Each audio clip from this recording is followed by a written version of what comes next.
And welcome to today's webinar, Changing the Minds of Climate Skeptics Using Novel Methods.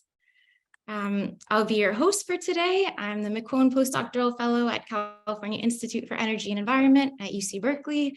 And just a couple of announcements before we begin. BECC 2023 is going to be in November 13th to 15th in Sacramento, and jump on those early bird rates while you can. Early bird registration is open until July 31st, and after that the rates go up. So make sure you get those early bird registration rates. So the BECC conference has two core components: the online webinars, what you're joining us on right now, and the in-person conference on the 12th to the 15th. Like I said, early bird rates are still available until the end of the month. And a huge thank you to all of our sponsors for this year's conference. If you're interested in sponsoring, please reach out to info@beccconference.org. And again, a huge thank you to all of our generous sponsors. And then just a couple of housekeeping tips before we begin. Please remain muted. If you'd like to ask a question, it is possible to raise your hand if you'd like to speak your question, but we really encourage people to use the chat. We love having that active conversation in the chat, and also the Q&A. Please put your questions in the Q&A. We're really looking forward to an exciting and really interactive session. So please give us your questions, and we encourage the chat as well. This webinar is being recorded, and the webinar recording will be made available a few business days afterwards, as will the slides. And we will have plenty of time for the questions at the end of the presentation. So please do keep them coming, and I'll make sure to moderate those questions, and we'll get you your answers. So for today's webinar, I'm delighted to introduce Professor Moran Cerf. He's a professor of neuroscience and business at Columbia University, and the Alfred P. Sloan Professor of Screenwriting at the American Film Institute. And in his recent work, he's been helping leaders implement lessons from decision science and neuroscience related to critical questions regarding existential threats, ranging from nuclear launch protocols to climate change and a whole bunch of other things in between.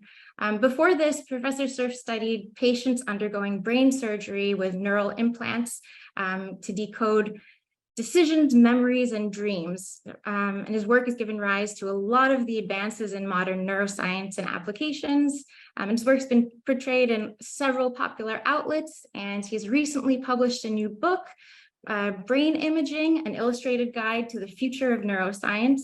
And his public talks at venues such as TED and the World Economic Forum have garnered millions of followers. Previously, Cerf spent a decade working in the Israeli cybersecurity spaces as a hacker, and has an extensive career in the Israeli tech industry. And with over 90 publications, 50 students, and a dozen patents, and nearly 10 million online followers, Cerf is one of the leaders in research and applications of neuroscience and business. His PhD is in neuroscience from Caltech, and an MA in philosophy, and a BSc in physics from Tel Aviv University. And broadly, Moran's research uses methods from neuroscience to understand the underlying mechanisms of our psychology, behavior changes, emotions, decisions, and dreams. And in his acclaimed research, Cerf looks at patients undergoing brain surgery by recording the activity of individual nerve cells using electrodes implanted in the patient's brain. So using this method, Cerf addresses questions like how are conscious precepts formed in our brain, and how can we control our emotions, and how can we make content that is engaging to the brain. So without further ado, I'm delighted to introduce Professor Moran Cerf. Thank you, Miriam, and thank you everyone for joining me. I'm going to share my screen right now. Okay.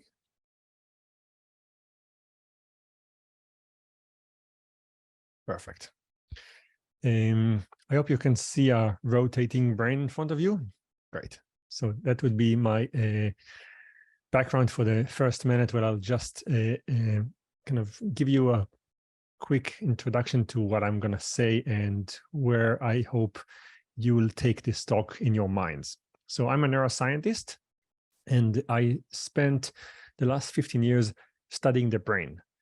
that's what I'm known for. I am not a climate scientist. However, the last couple of years have brought me into the domain of climate science. I'm going to tell you in a second why. And this work will try to look at climate science, at brains, but also bring us all to what I spend most of my time these days, which is how to use what we know about the brain to help people think better about existential threats. So I think that it was mentioned quickly just now.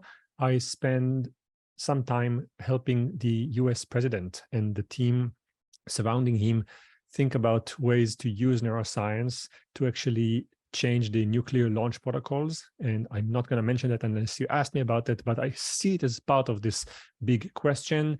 I spend quite a bit of time now looking at ways by which we can use AI, the topic that everyone talks about right now, in the context of decision-making to help people make better choices and change their behaviors.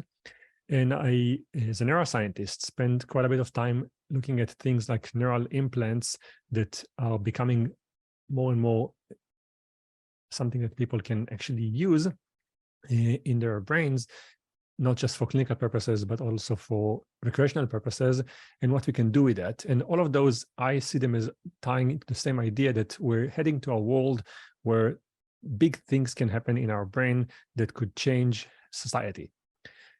We can help leaders make big decisions. We can end or start nuclear wars by making right or wrong choices.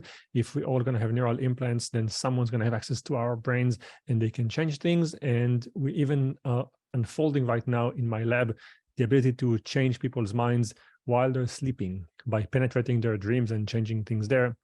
And all of those, if you're a neuroscientist, I would focus on the technology.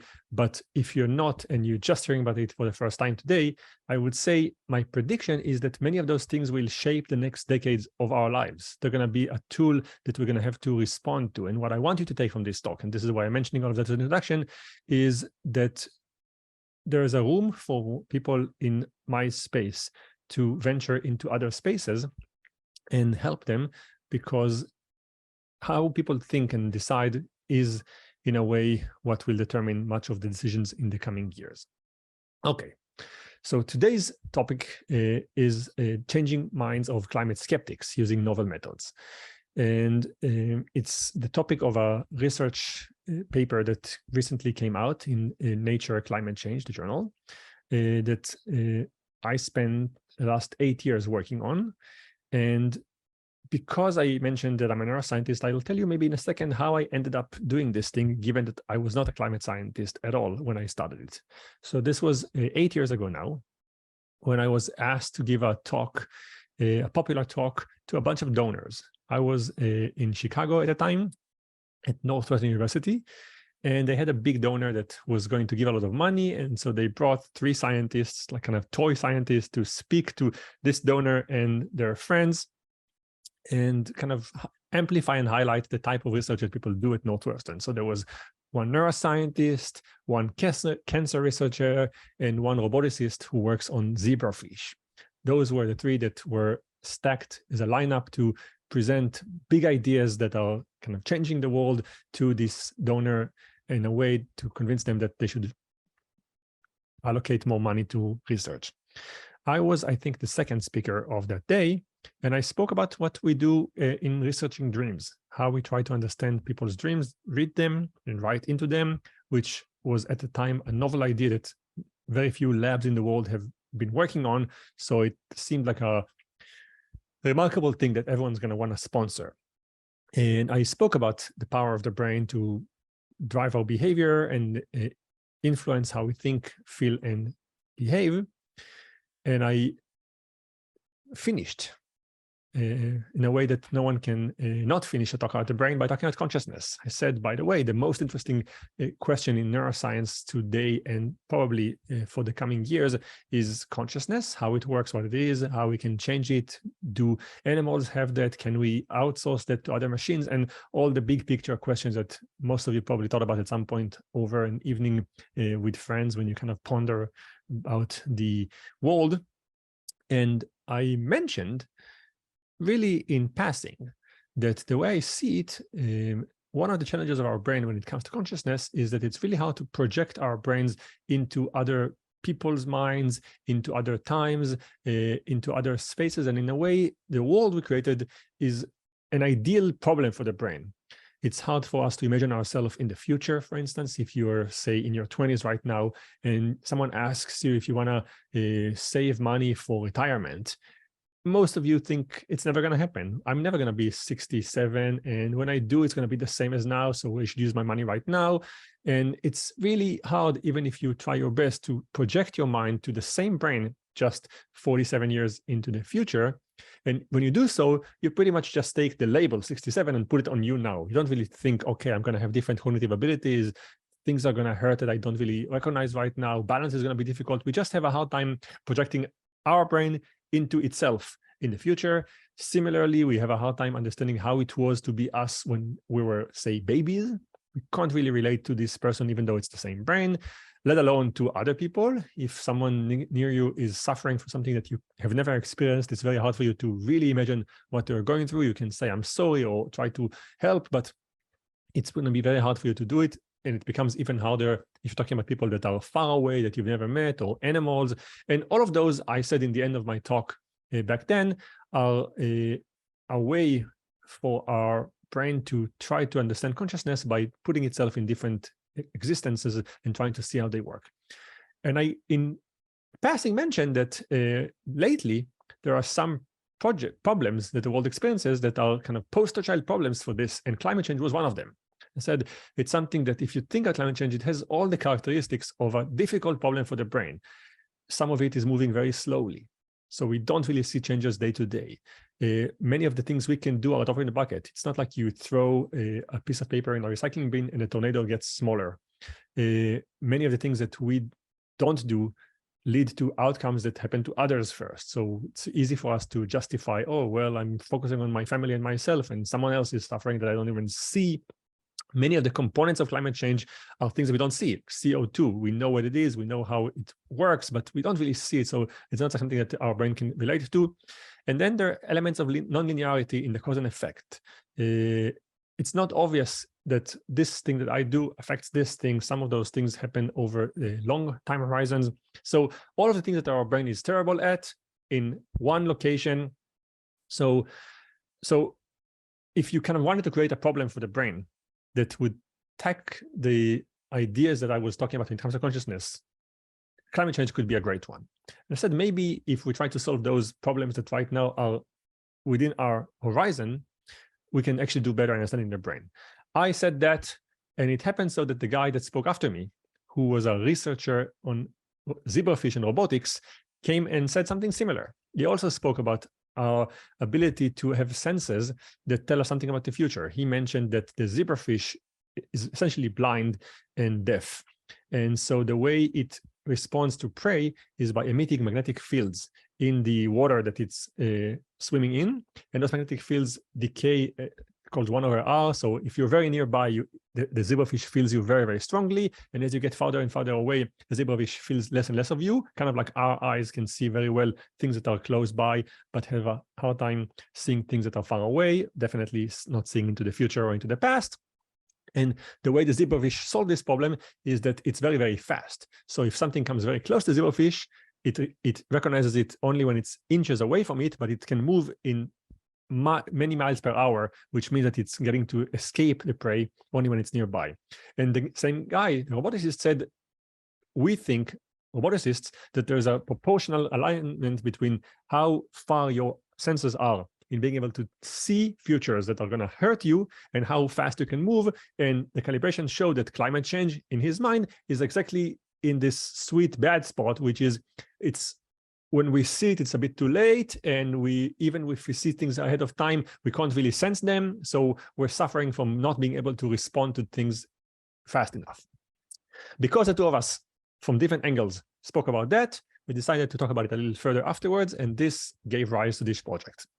And this project, the way I kind of frame it in my mind, is it's a way to try to bring the future into now, to try to create more immediate relationship between cause and effect. So things that you do right now immediately show in the near future. And they allow you to kind of see how your inputs about reality are manifested in other people's inputs, so you can actually shape reality a little bit different. Okay. I started a story, and I'm going to tell you one more before I get to the data itself, and maybe kind of be a little bit more academic, which is the things that in many ways shaped my view on this project and how to do it came from those two gentlemen that you see in those pictures. One of them, his name is Troy Campbell, is a scientist, and he ran this study where he also tried to change behavior among skeptics.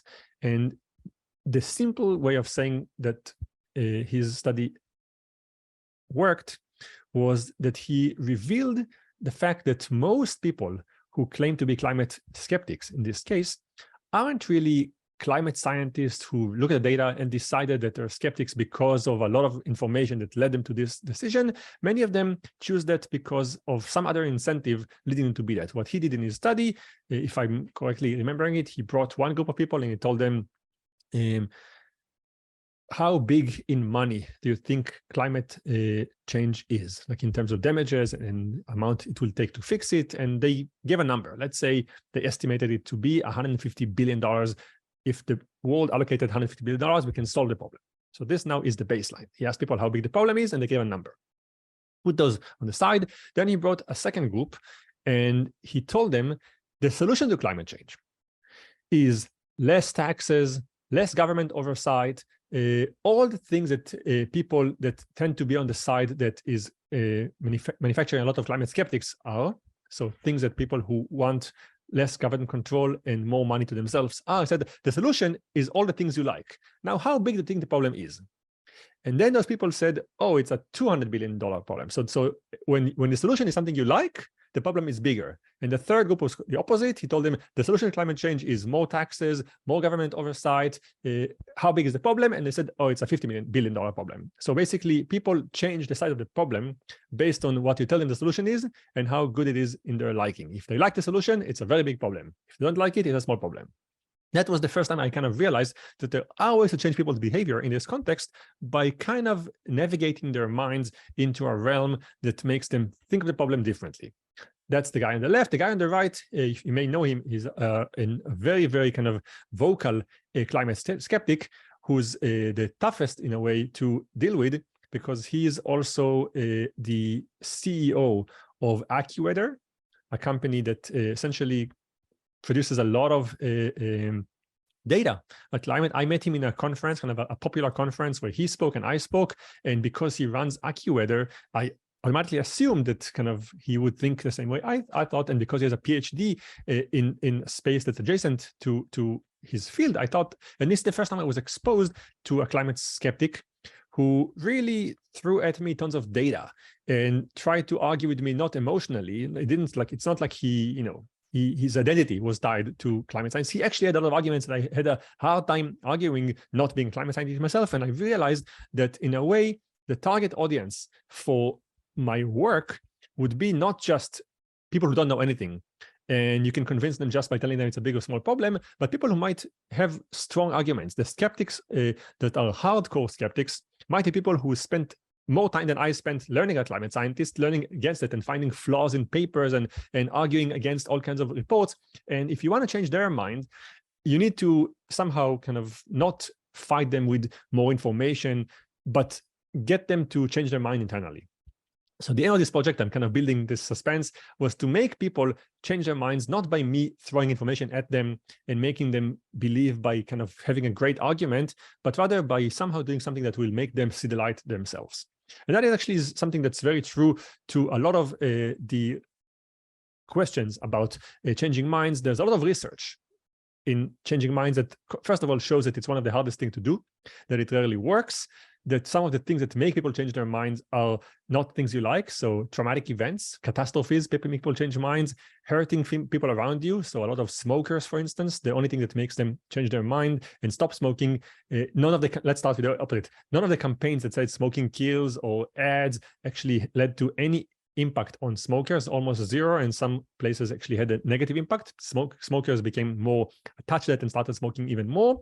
The only thing that actually worked on smoking, for example, was the idea of secondhand smoking. When people said, you're hurting me or you're hurting your kids, this worked. So all the campaigns and the public service as the government did to try to stop smoking didn't work as well as people saying, you're hurting your friends or your baby.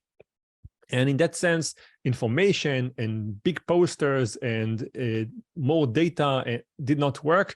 And that's true for a lot of changing behaviors. Trauma, hurting people is working, information and data does not.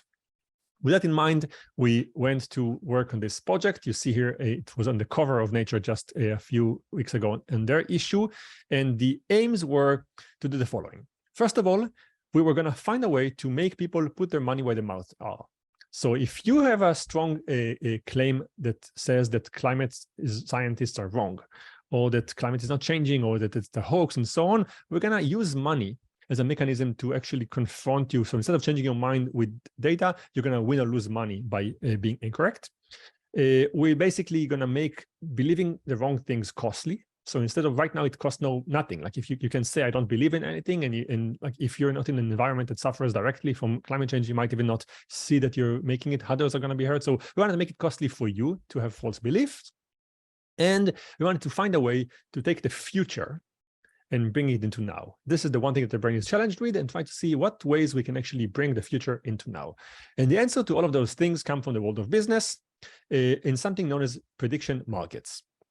Prediction markets, I'll explain in a second what they are even better, but generally it's a mechanism that became very popular in the last couple of years to take the future and bring it into now and involve finance in how this is done. But it's not a new thing. It's something that existed for centuries. In fact, in the first record of a prediction market was in the year 1503.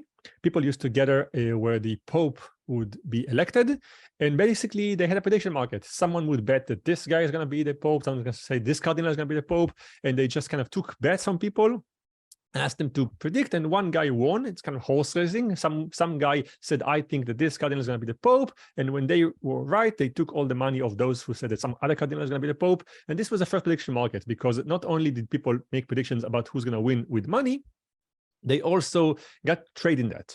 So you can say, I think this is going to be the Pope, but I heard that they had like one round of votes and this guy actually was not getting their votes, so I'm changing my vote to this guy. It became really like a market. People sat outside the Pope election spaces and they traded kind of cards in this case of who the Pope's going to be. Jump to the 1800s, in the late 1800s, 1884, Wall Street basically started to try to predict elections by prediction markets. They basically said, who's going to be the president? Everyone can put a little bit of money. And what they did then is they took all the money that was pooled and they gave it to candidates. So this was a way for candidates to actually solicit money from people for their campaign by saying, similar to how we do it now, a little bit less kind of contrived. And in the last 30 years, it became a really popular thing with mechanisms that use the fact that the world is digital to basically allow everyone to put money on online auctions and see what happens. So now that I kind of gave you a good, I should say one more thing on this thing, it's a really powerful tool. As in the last 20 years, prediction markets, which I'll still explain in a second what they are, have predicted better than any other poll out there most political outcomes. It predicted the election of Donald Trump when everyone thought Hillary Clinton is going to win in the polls. It predicted Brexit with precision to the decimal point of how many people are going to vote there. It predicts pretty much every mayoral election in the last 5 years. It predicted all the state elections, gubernatorial elections. So it's an extremely powerful tool, which I now will explain what it is. So let's say prediction market, first of all, borrow very similarly from betting on horses or sports or anything like that. It's just that it has some features that are a little different. Let's say lunch is going to be wherever you are in a couple of hours if you're in the West Coast, or just happened if you're in England. I think I tried to look at all the locations and I realized that we're spending all over the world. So the example of lunch might not be applicable to everyone, but imagine that lunch happens in 1 hour from now, and I'm sitting and I'm telling Miriam, I think that there will be sandwiches for lunch today. And she says, absolutely not, there won't be. And I say, no, I tell you, like, I've been looking at the catering company that comes and brings lunches to Berkeley's offices in the last couple of weeks. And every, what is it today? Every Wednesday, they bring sandwiches. So I think it's going to be sandwich day. She says, no, you're wrong. I know that there's a shortage of cucumbers and bread. So today it's going to be soup. And we start kind of going back and forth and then say, let's make it interesting. So I say, okay, how about that? We're going to make a bet. Lunch is happening, say, in 1 hour. I'm going to put $10 in the basket. You put $10 in the basket. We both have $10 inside the basket. This stays there. And we're going to wait 1 hour. And in 1 hour, we're going to see whether lunch is served with sandwiches or not. And if it's sandwiches, I get to $20. So I take my money and your money. If I'm wrong and it's not sandwiches, you take my money and your money. So one of us is going to end up in 1 hour with $20 for the 10 that they put.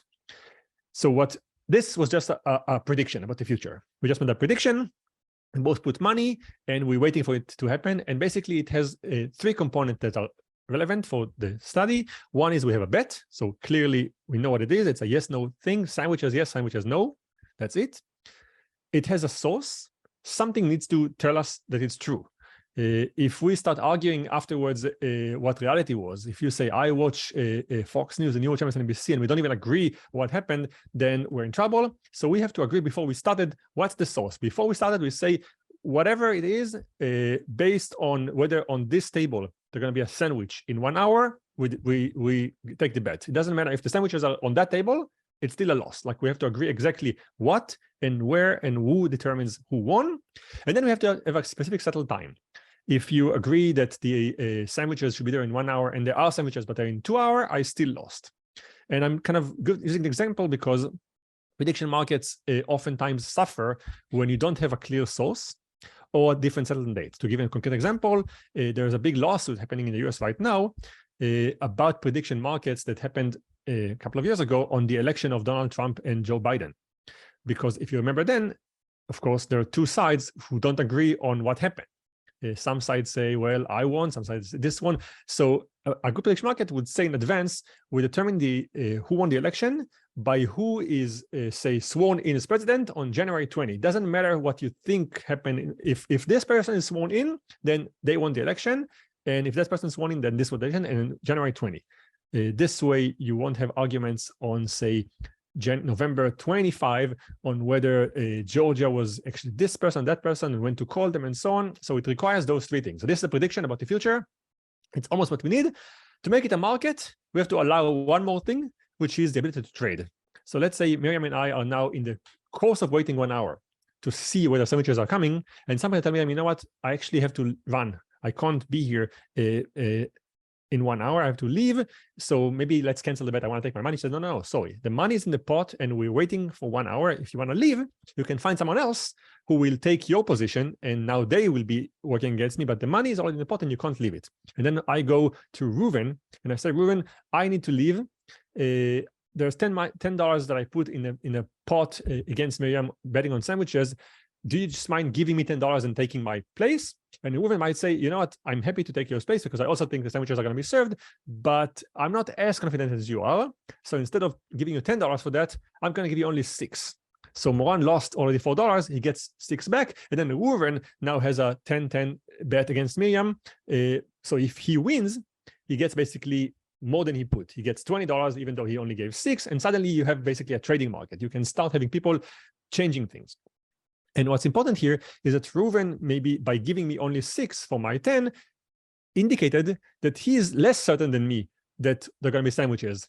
So if he then goes to someone else and says, I'm going to actually also leave and I'm going to sell it to you, I can sell it to you for $8 and he can make a profit, and you can start seeing people selling and trading things, even though we're not that the sandwich has time yet. So whatever we know about the future is manifested in the price that we trade of the bet about the future at any given point. And that is the essence of how we bring the future into now. The more you know right now about what's going to happen, or the more you have strong feelings, or more people, you actually see that the price of the bet changes in how we kind of manifest the future.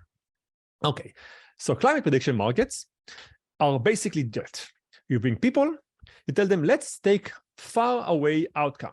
Let's not far away, we can ask the question, how many wildfires will there be in California in the month of August? Every year, there are many of them. It's not August yet. I can predict that they're going to be 5,000. And someone say, no, they're going to be less. And there we are in a bet.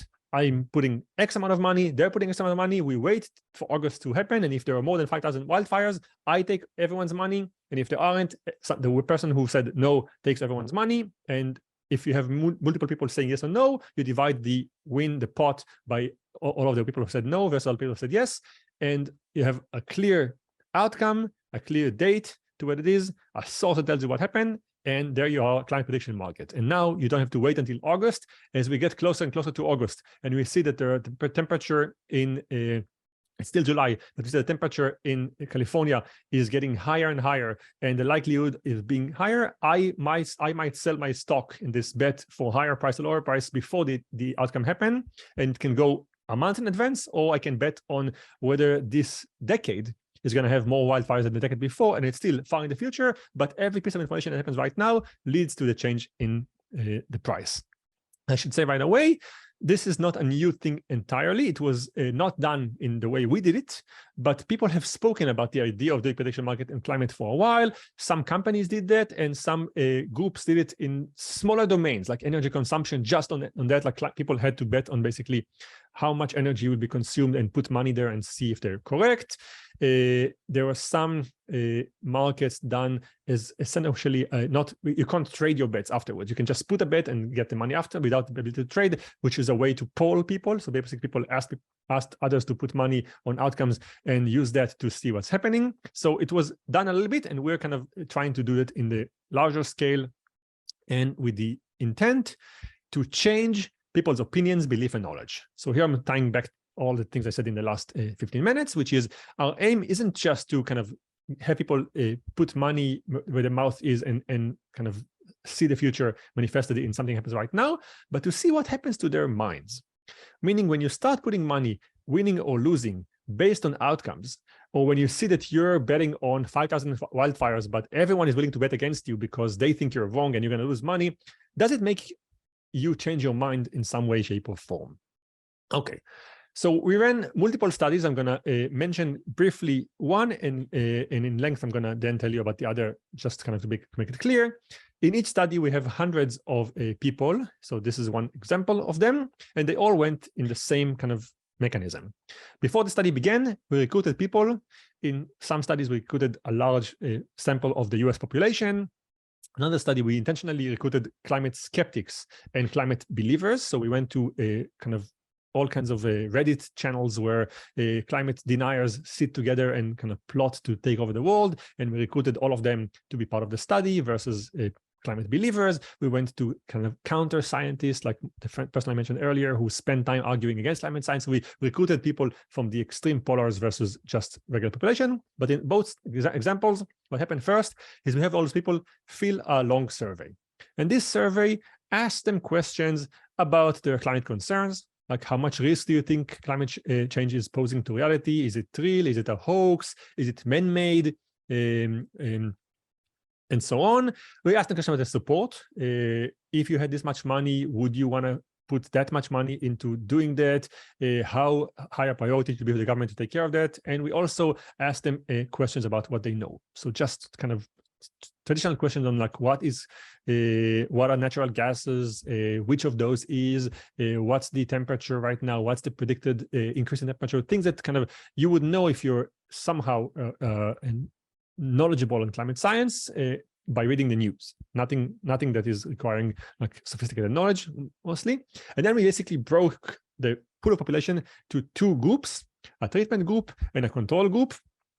The control group is the interesting one. Basically what they did is they spent a little over a month making predictions about the future and seeing some of them materialize in some longer term and making and losing money based on those. So every day, sometimes more than once a day, an ad, not a bet, sorry, pops up on this website that you sign up for. And this bet says something like the amount of wildfires in the next couple of weeks in California will be the highest on record since 1800. That would be a bet, yes or no. How much money you want to put on this bet? Someone else puts different amount of money. There's immediately a market happening where you can sell and trade your stocks with others who didn't put the bet on time, and you see the likelihood of you being correct or incorrect by the amount. That's basically the kind of a climate prediction market. As controls, we had a group of people that took the survey in the beginning the same way everyone else did, but they spent 1 month making predictions on things that are not related to climate. Entertainment and music and sports, things that are unrelated intentionally, just so we can in the end see if it's really the participation in the market that makes you change your mind or just doing something that has to do with that. So for a few weeks, everyone makes those plays in those two markets. Of course, neither knows that there's another market out there, only climate or not climate.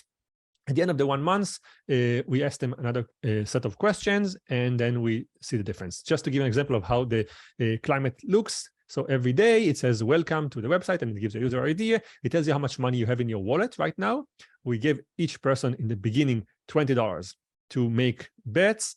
They could make a lot more if they were repeatedly correct. So every time they win, they double the money. So if you are consistently winning, and then you basically claim all the money of other people who are wrong, and you start making quite a bit of money. We tell you how much money you already have in escrow, which means locked in bets. We tell you how much money you still have in your wallet.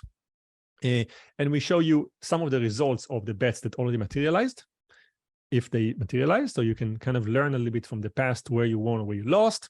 What was the bet? What was the outcome? We show you today's bet. We show you the source clearly. We show you the time where it's going to manifest. We oftentimes give you links to where you can learn more about it if it's obscure. Some of the people did not know about air quality indices or the number of earthquakes on Turkey. So this was a chance for us to basically send them to learn more if they wanted to make that, and we even try to, for every bet, create a graph that essentially shows the trends and puts a question mark on what we're asking about, to make it in a way another system to teach people things by showing them data, so they kind of see all the graphs and they can intuit where it's going. And so if they say no, it's not going to happen, it's going to be the lowest I don't know, summer in Arizona, or it's not going to be the smallest amount of like ice sheet in the Arctics. They have to really see a graph and predict it's going to go the other way. In the end, they have to choose whether they bet yes or no. Will this happen or not happen? How much money? And they can also choose not to bet. So we allow them to always say, you know, I don't think I know anything about it. I want to not bet on this topic. There's enough bets on many topics that they can choose from. And they range from obscure things that really very few people knew anything about to very visible things like the wildfires in California or earthquakes or hurricanes, things that people actually could see. As I said, after all of this is over, everyone takes a post survey where we ask them again the same question about their concern about climate science and support for climate action and so on, and also knowledge question to see also what they learned. And essentially, every day the website looks like that. You see all the bets that are available to you. You can choose which one to use. You can choose how much money to use. You see how much money you earned and lost, and you keep playing as much as you want. What I'm showing you here is now diving into data, a little bit of kind of how it looks in terms of earnings. The blue thick line is the money earned in total by believers over the course of the study. And in red is the money earned or lost, in this case, by skeptics over the months of the time of the study. So what you see kind of just by quickly visualizing it is that early on, the believers kind of start making money. So we put bets out there. Believers were more likely to predict that the world is going to be in a dire situation than the skeptics were. And because indeed the world turned out to, in most cases, manifest the harsh predictions, they started just take more money from the skeptics. It's not always the case. It's not per individual person like the case. Some skeptics actually made money because of different reasons. Some of them are that they just bet like believers, as in they didn't put their money where their mouth is. They say, yeah, I think that climate change is a hoax, but there are going to be more earthquake, more wildfires and so on, and they kind of put money in the other direction. In a different market that I'm showing you here, we also saw that not always, and I'm going to just kind of gloss over this and say it in words rather than explain all the dots and the things. Not always were the bad outcomes so in the beginning, there was a learning curve from our perspective as well. If I put a bet out there and I say, will the temperatures in the next week be 20 degrees higher, then everyone's going to say no.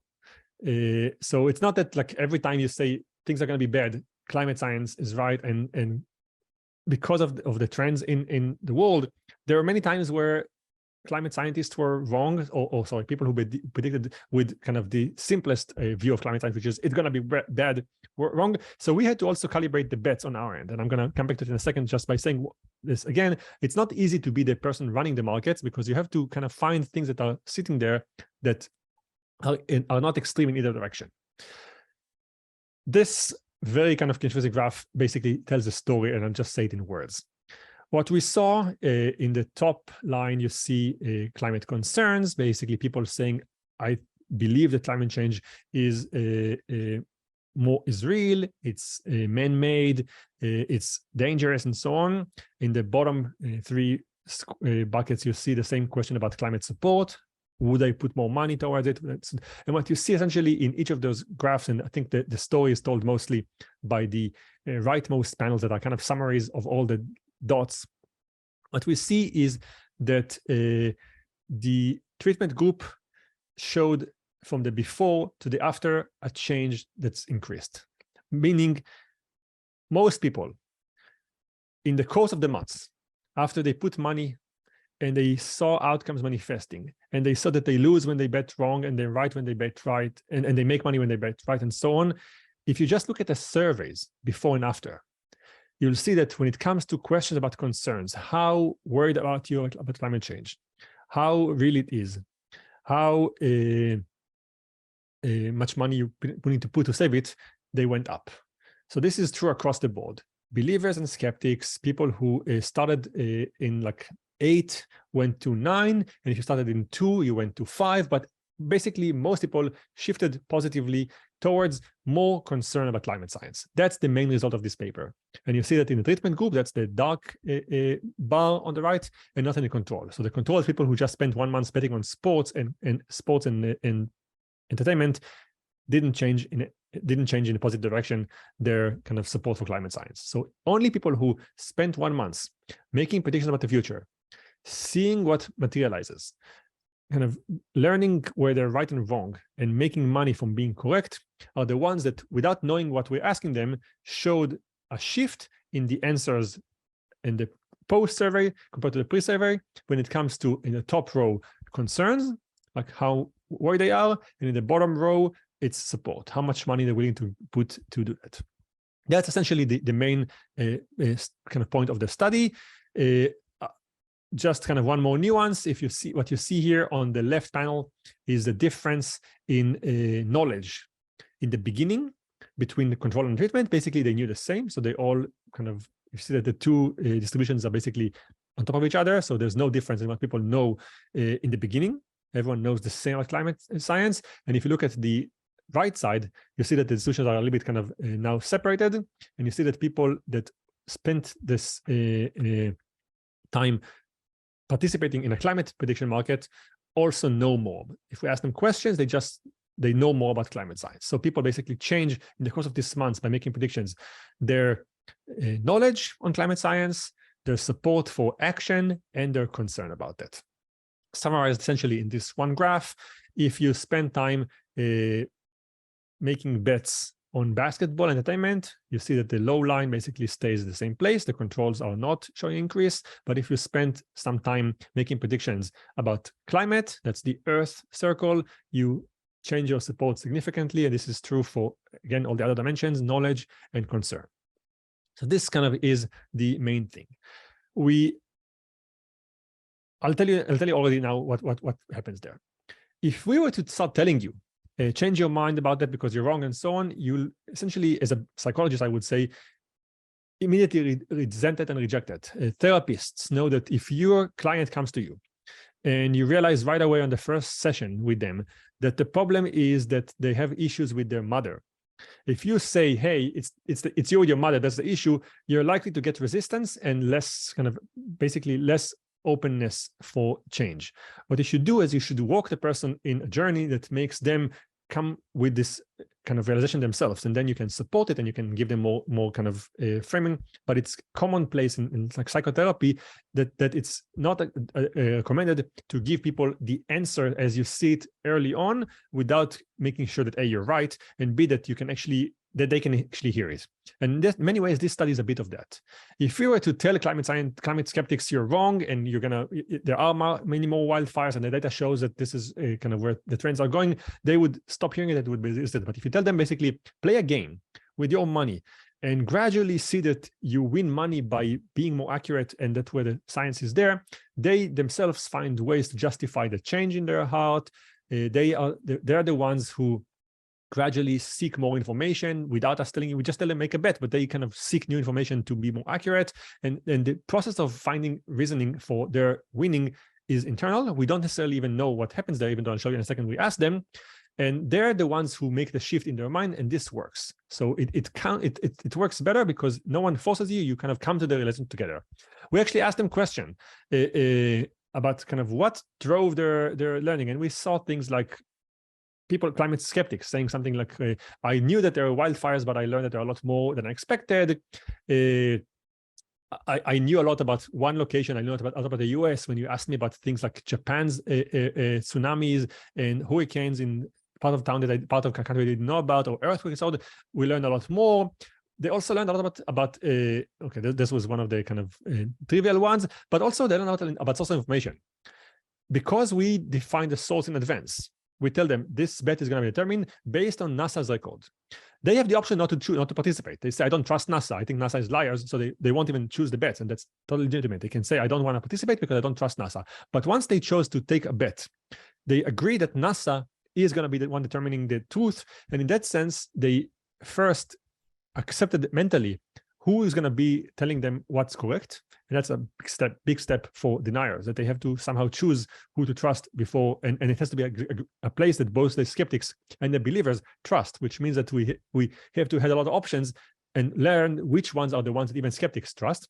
And second, they had to seek a lot of sources. So if no one trusted NASA, we said we're going to determine the outcome of the water levels in the Great Lakes based on the local station in this particular place. And both climate believers and skeptics agreed on that.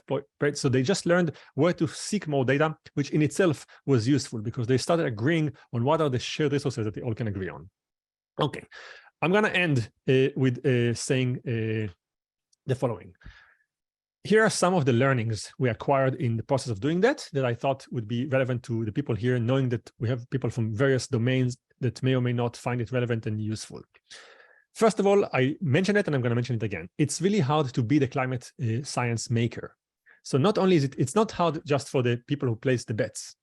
It's one thing to play. It's very hard for the scientists to do it.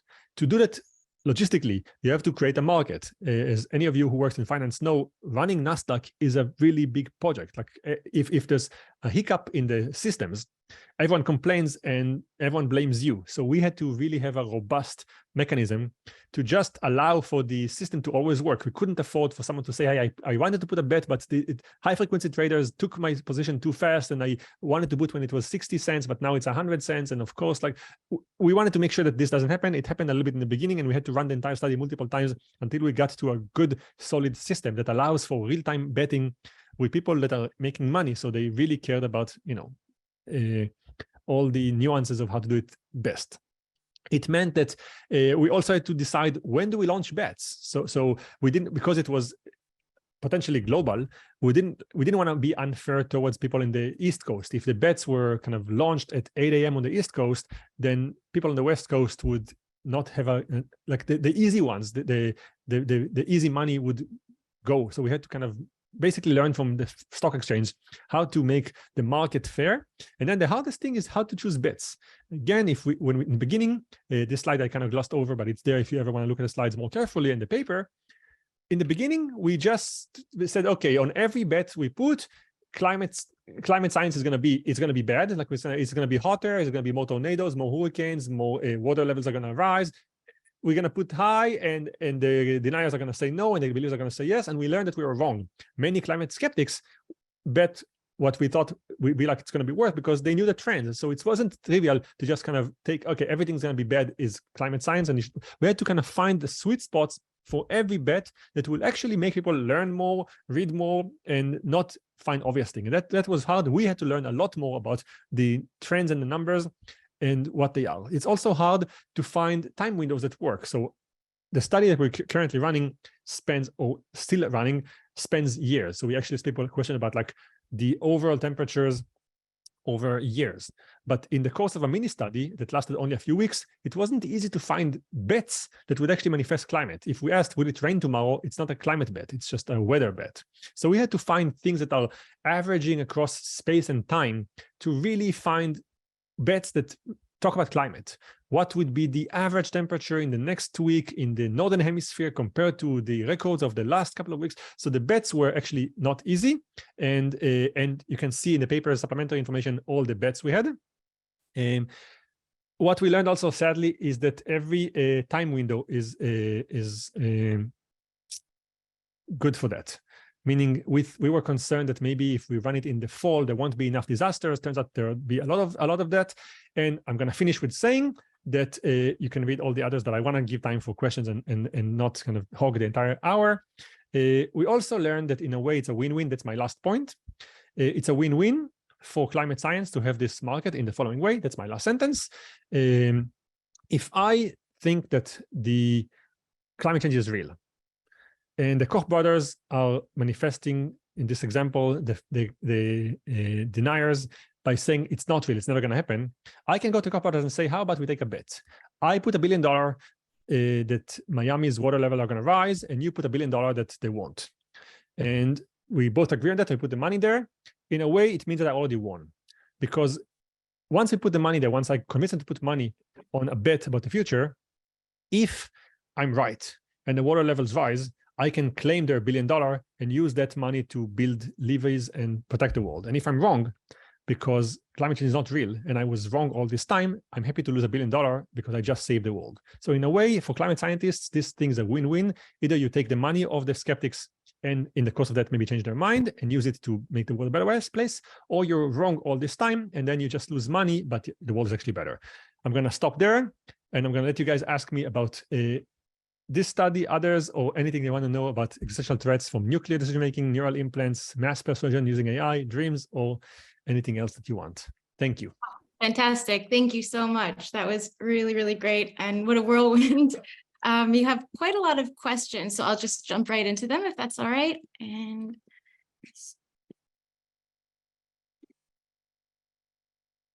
oh, wow. Very many questions.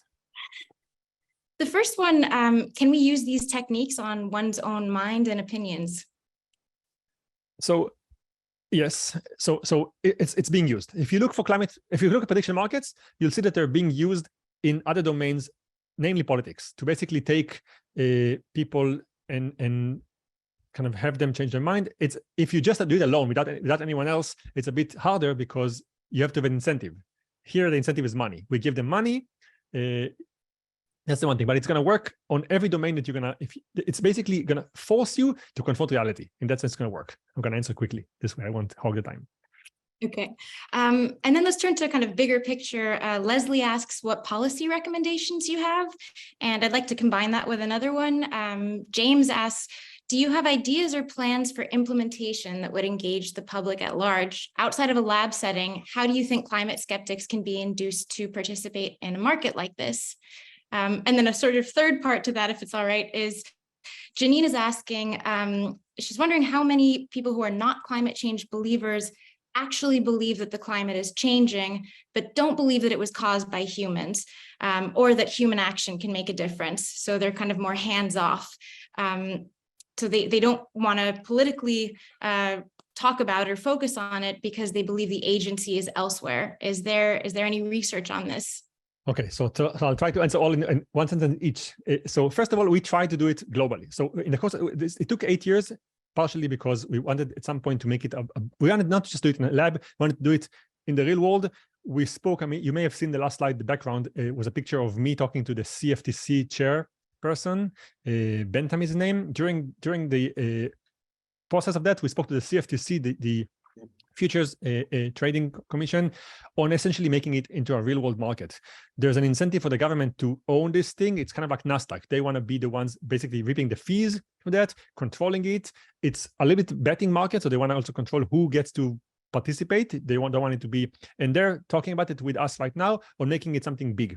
For that reason, especially, it allows them to poll information. It allows them to give people a regulated market to make prediction about climate that they can use, and it allows them to also potentially change the minds of people who are skeptics in that case. So there are conversations about that. If you're interested in that, there are some companies that approached us after the study came out in trying to implement it in a smaller scale, just in one country, in one market, just on energy, just on oil and gas, just on politics.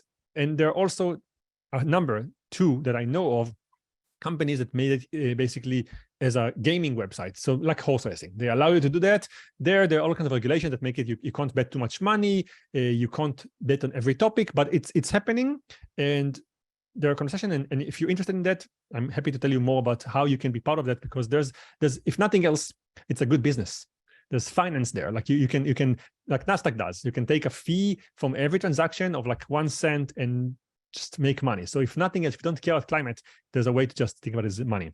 You asked me about nuances between, I called it concern about climate change, support for climate science and knowledge. Within the concern, we actually had multiple questions, and one of them you alluded to, which is, do you think it's real? I think it's man-made, and should I worry about it right now? We basically, the summary is that we found that they're very correlated. That's why you kind of pile them together. As in concern is concern. We find very few people who say, I really think it's real. I'm really worried about that, but I don't want to put money on it. Or but those exist. We didn't find a lot of them. They're a minority, but exist people who basically say, I believe it's real. I just don't want to invest right now, or let Bangladesh worry, or China worry about that. Because we kind of try to make our study focus on extremes, they were much more kind of aligned. So all the believers they found were basically believing everything, and they were the same. All the deniers were everything. I think somewhere in between lied those kind of cases of that I think the question is about. Very short answer. I know I'm running on time, so I'm going to quickly take as many. Okay. Yeah, just to read one of the comments too. Michelle says, this was amazing. I want to hear more and more and more. Do you have publications non-academics can access? And if it's all right, I will pair this with another question. Colin is asking, how can we translate these findings to messaging to the general public? And I think that might be a good concluding message. First of all, there are 3 papers that came out in the same day. The academic paper, from which I drew the results today. If you look my name and climate change, you'll find it. It's on Nature, climate change, and you also have the slide, so you'll see the title on the first slide. We also provided with the paper, Nature asked us to write a 1-page policy brief, something for people who are not climate scientists or policymakers who want to know how to do it and why it's relevant for domains other than climate, because we argue that you could use it for changing minds in politics, a lot of things. We basically move it from like identity to money. You don't have to say, I'm a Republican, all my life I've been one. I just put money where I believe, and your mind's going to change. So we have a policy brief, and I also wrote a blog post at the request of Nature, very long, very colloquial, where I kind of told the story of the behind the scenes. All of those things are, if you look my name, Moran Cerf, Nature, climate change, you'll find all of them. And I bet you can even share all of them with you. So you can read from the academic one to the shorter one to the colloquial one. And the other question was, I forgot. The question was about translating these findings to the general public. So I think you touched on all of that. And I put some links in the chat. So I guess, yeah, really any last brief concluding points? And I think we're at time now. I think what I like about it, and that's going to be my last sentence, is that I'm not a climate scientist. And it means that if you bring methods from different spaces, sometimes the reason Nature, Climate and Science liked it, and they said, okay, you're not climate scientists, but you actually make a dent that we found it hard to do in other ways, is because it's bringing methods from kind of a different way, from neuroscience and from business into a space that's been very kind of confrontational. And in that sense, I think all of you who are in different spaces can think of ways to use the same idea in your domains without even people caring to say that oil and gas or politics and so on. There are ways to use that to change people's minds in one breath. Thank you so much. This was fantastic. And we do have a record of all the questions, so you'll be able to get those as well. Thank you all so much for joining us. This is really fantastic. Feel free to reach out to me anytime with questions. I'm happy to talk about it. Thank you.